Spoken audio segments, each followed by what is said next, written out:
Well, it's getting to be Christmas time again, and all the all the Christmas music and all the Christmas decorations in the store windows, and kind of makes me think back about 50 years ago.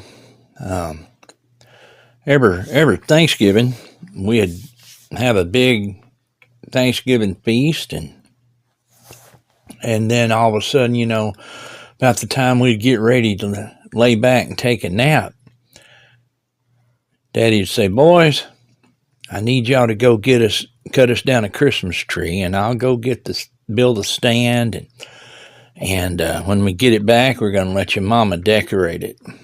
So me and my brother, we'd get an axe, and we'd walk about a mile down to the old train track.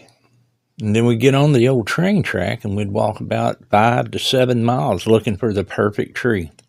And then finally, we'd see one out in this field that grew pretty close to the train track out there. And, well, we'd cut that old tree down, and we always had to have anywhere from 8 to 10 foot. And big full tree.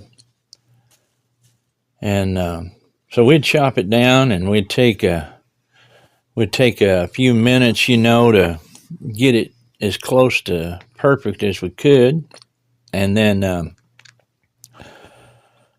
we'd pick it up. And my brother always got the heavy end, but I always got stuck in the end that I'm walking along trying to hold the stem with all this Christmas cedar branches all over my face and everything. I'm walking up inside the tree. But anyway, we walked along that old train track for miles and miles, and nearly every time we'd hear this vibration coming, that old train track started humming.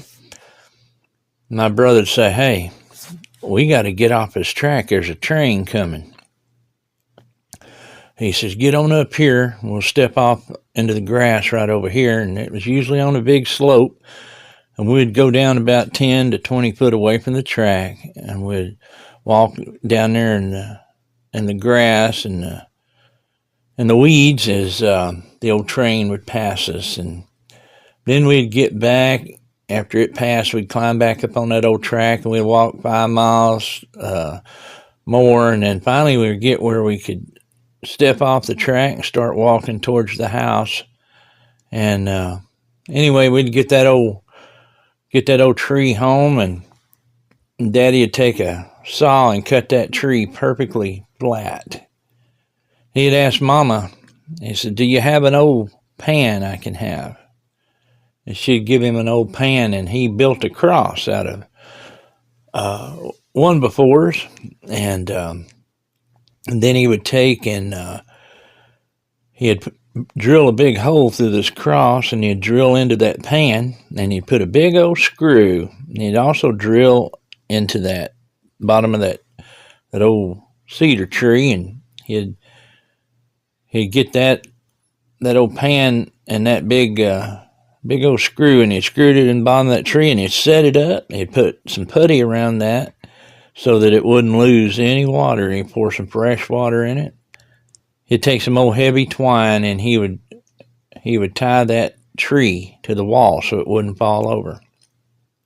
And then we'd sit down, and while we ate some cakes and pies and drank some hot cocoa or coffee, we'd watch Mama decorate the tree. And this was a tradition that we did for years and years, and have great memories. And then we would take them old glass colored Christmas bulbs, and each year we would make a new one, and we'd write our names on it and put some glitter around that. And after Mama got it all decorated, and she'd throw them icicles up there, and then she'd cover it with angel hair, and then they'd turn the lights on the Christmas tree and turn the lights out, and all of a sudden there was a magic that come over that old front room with that, and we'd just sit there and look at it, and I'd get up under it when I was a kid and look up into the tree and wonder what I was going to get from Santa Claus. So anyway, I just wanted to tell you about this, and hope you enjoyed the old story.